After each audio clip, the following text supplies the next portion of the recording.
નમસ્કાર, આપ જોઈ રહ્યા છો નિર્ભય ન્યૂઝ અને હું છું આપની સાથે રિદ્ધિ. જે રીતે અત્યારે અમરેલીની પાયલ ગોટી છે તે ન્યાય માટે હવે અલગ અલગ જગ્યા ઉપર ધક્કા ખાઈ રહી છે અને એમની સાથે કોંગ્રેસના નેતાઓ પણ છે. ગઈકાલે સાંજે તે ગાંધીનગરમાં વિકાસ શાહીને મળવા માટે ગઈ હતી. એમની સાથે આનંદ યાજ્ઞિક હતા, જેની ઠુમર હતા, અને પાટીદાર નેતા નચિકેત મુખી પણ હતા. અત્યારે મારી સાથે નચિકેત મુખી જોડાયેલા છે, કારણ કે તેમણે એક પહેલ પણ કરી છે કે હવે સોશિયલ વોર શરૂ થવાનું છે. હવે આમની અંદર શું શું થવાનું છે, કોણ એમની સાથે સાથ સહકાર આપવાનું છે, તે બધી જ વાત કરીશું. મારી સાથે તેને નચિકેત મુખી જોડાયેલા છે. નચિકેતભાઈ, આપનું નિર્ભય ન્યૂઝમાં ખૂબ ખૂબ સ્વાગત છે.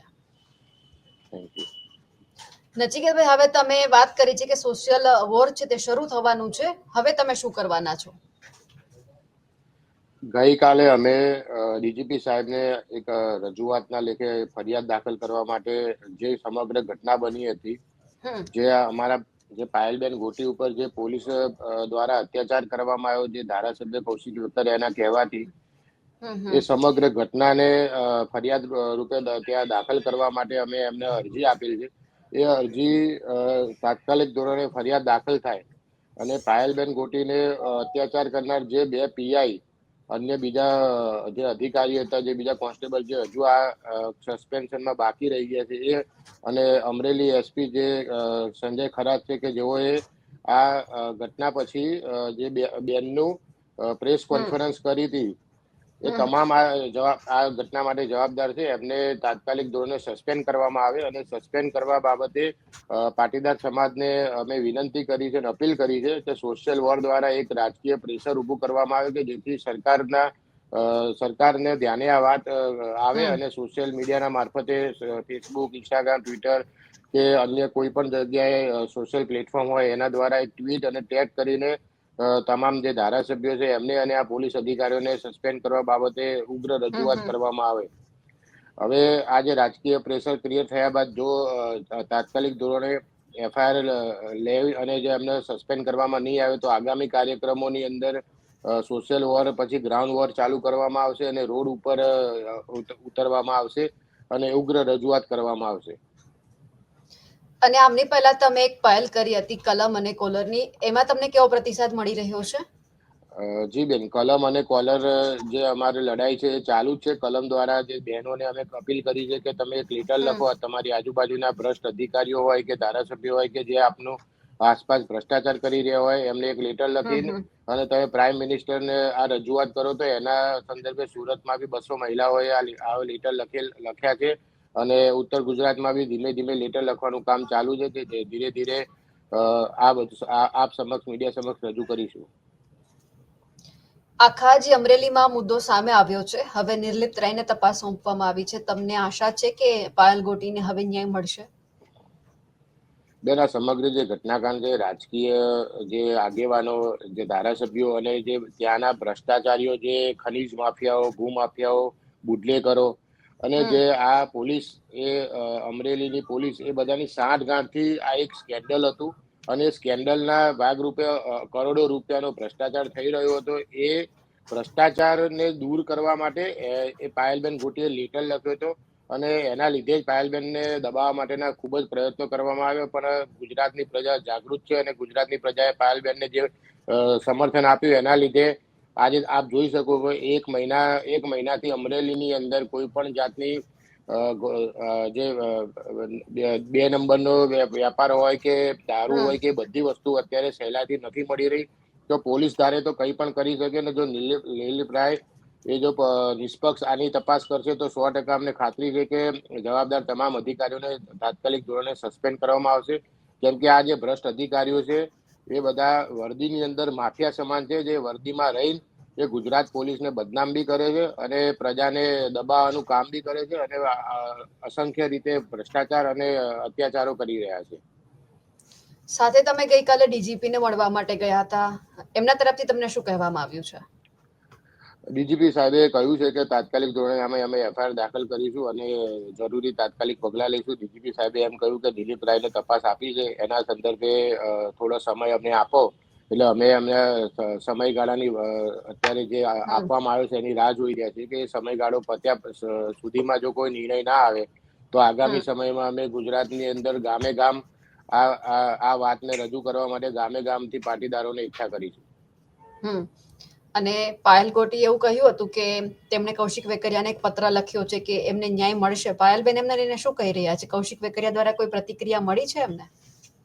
કૌશિક વેકરિયા દ્વારા પ્રતિક્રિયાના ભાગરૂપે અમે દબાવવાના, ક્યાંક ને ક્યાંક એમને લાંચ આપવાના અને ક્યાંક ને ક્યાંક પાયલબેનને ગમે તે રીતે દબાવવા માટેના પ્રયત્નો થઈ રહ્યા છે. કૌશિકભાઈ વેકરિયાના કહેવાથી એમના માણસોએ પાયલબેનના પિતાશ્રીને બોલાવીને એમની સાથે ધાક ધમકી આપીને એક વિડીયો ઉતાર્યો હતો અને શૂટ કર્યો હતો એ વિડીયો, જેની અંદર એવું કહેવામાં એમના પિતાશ્રી દ્વારા એવું એમને કહેવડાવ્યું કે અમને કૌશિક વેકરિયાના કામથી કોઈ જાતની નારાજગી નથી. એટલે કૌશિક વેકરિયાએ પ્રતિક્રિયા આ રીતની આપી છે.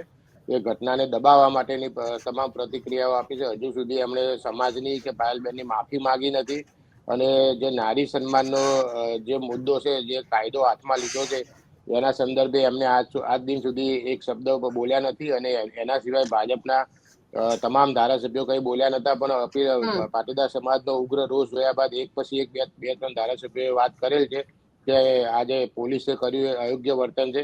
પણ આવું ક્યાં સુધી ચાલશે? કેમ કે જો આજે આ પાટીદાર દીકરીને ન્યાય નહીં અપાઈ શકીએ તો કાલ ઉઠીને ગુજરાતની અંદર આવા જે અધિકારીઓ છે, આવા તમામ ભ્રષ્ટાચારી અધિકારીઓ, એમને ખુલ્લો દોર મળી જશે અને ગુજરાતના કોઈ પણ ઘરમાં કોઈ પણ બેન દીકરી કે કોઈ પણ પરિવારના ઘરમાં ઘૂસતા ક્યારેય પોલીસ વિચાર નહીં કરે. અને તમે જ્યારે ડીજીપીને બધા મળવા માટે ગયા હતા, આનંદ યાજ્ઞિકે એવું કહ્યું કે એમને નિર્લિપ્ત રહીને જે તપાસ સોંપવામાં આવી છે એમનાથી એટલે સંતુષ્ટ નથી, કોઈ બીજા વ્યક્તિને પણ તપાસમાં જોતરાવા માટે કહ્યું છે. કેમ એવું લાગે છે કે નિર્લિપ્ત રહી વ્યવસ્થિત તપાસ નહીં કરે? યાજ્ઞિક સાહેબનો મુદ્દો એવો હતો કે આ મહિલા સન્માનનો મુદ્દો છે, તો આની અંદર કોઈ ડીજીપી, કોઈ આઈજી કક્ષાની કોઈ મહિલા અધિકારી હોય અને એ તપાસ કરે તો કદાચ મહિલાની સંવેદના સમજી શકે, એના માટે એમણે કહ્યું હતું. પણ હવે જો તપાસ આપી દીધી છે તો થોડો સમય રાહ જોવાની, અને રાહ જોયા પછી કોઈ એક્શન ના લે તો અમે શું રિએક્શન આપશું એ આપને મેં કહ્યું એ પ્રમાણે એની અમે રાહ જોઈ રહ્યા છીએ. પણ આ બધું કર્યા પછી પણ પાયલને જે ન્યાય જોઈએ છે એ નહીં મળે તો શું કરવાનું? આ બધું કર્યા પછી બેન પાયલને ન્યાય નહીં મળે તો સોશિયલ વોરમાંથી ગ્રાઉન્ડ વોર ઉપર આવીશું. અને હવે આપણે કહ્યું એમ કે પાટીદાર સમાજ ગુજરાતની અંદર 1.5 કરોડથી વધુ પાટીદારો રહે છે. સમગ્ર પાટીદારોના ઘેર જઈને, ગામડે જઈને એમને જાગૃત કરીને આ મુદ્દાની અંદર ગ્રાઉન્ડ ઉપર આવવા માટે લાવીશું અને ઉગ્ર રજૂઆત કરીશું અને ગાંધીનગરની વિધાનસભા સુધી અમે પહોંચીશું. તમને લાગે છે કે બધા પાટીદાર તમને મદદ કરશે? હા બેન, આ મુદ્દો ફક્ત પાટીદારનો નથી, આ એક દીકરીનો મુદ્દો છે. અને એક દીકરી ઉપર જો આવી રીતે અત્યાચાર થઈ રહ્યો હોય તો પાટીદારો સિવાયને અન્ય જે 18 વણ છે એને પણ આની અંદર સપોર્ટ કરવો જોઈએ. અને ઘણા સામાજિક નેતાઓનો અમને ફોન આવે છે અને સહયોગ માટે એ લોકોએ પણ અપીલ કરેલ છે. એટલે સમય આવે બધાને અમે એક મંચ ઉપર લાવીશું. અને એક મંચ ઉપર લાવ્યા બાદ આજે આ પાટીદારની દીકરી ઉપર જે અન્યાય થયો છે, એવો અન્યાય ગુજરાતની કોઈ પણ દીકરી ઉપર ના થાય એના માટેનો એક ગુજરાતની જે ભ્રષ્ટ પોલીસ છે, જે ખરેખર ગુજરાત પોલીસને બદનામ કરે છે, એવા લોકો માટે એક સબક સમાન દાખલો બેસાડીશું. પણ તમે પાટીદાર નેતાઓની બધા લોકોની વાત કરી, અત્યાર સુધી ઘણા બધા અમરેલીની અંદર પાટીદાર નેતાઓ છે. દિલીપ સંઘાણી છે, એમની સાથે મહેશ કસવાલા છે, આ બધા ભાજપના પાટીદાર નેતાઓ છે. ખાસ કરીને પાટીદાર આંદોલનની જો પણ વાત કરીએ તો હાર્દિક પટેલ છે. આ બધા લોકો તો ચૂપ છે. તમે જ્યારે આ બધું આંદોલન શરૂ કરશો તો આ બધા તમારી સાથે રહેશે? બેન, જ્યારે 2015માં જ્યારે આંદોલન શરૂ કર્યું હતું ત્યારે 44થી વધારે બાગડ બિલ્લા હતા અમારા પાટીદારના. એક પાટીદાર ધારાસભ્ય આ બાબતે સમર્થન નહોતું આપ્યું. છતાંય એ આંદોલન આપ જાણો છો, ન ભૂતો ન ભવિષ્યથી પાટીદારો એકઠા થયા હતા. એ જ રીતે આ પાટીદાર સમાજનો પ્રશ્ન છે, એની અંદર કોઈ સામાન્ય 2-4 ધારાસભ્યો કે 40 નમાલા ધારાસભ્યો સપોર્ટ આપશે નહીં આપશે એનાથી કઈ ફેર નહીં પડે. પણ જો સમાજ દ્વારા જીતીને આવ્યા હોય અને સમાજે એમને જો આટલા મોટા કર્યા હોય તો એમની ફરજ આવે છે કે સમાજની વચ્ચે ઉભું રહેવું, સમાજની સાથે ઉભું રહેવું.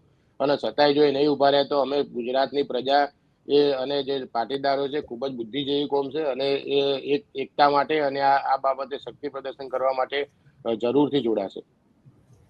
હા, બિલકુલ નચિકેતભાઈ, આપ અમારી સાથે જોડાયા, આપનો ખૂબ ખૂબ આભાર.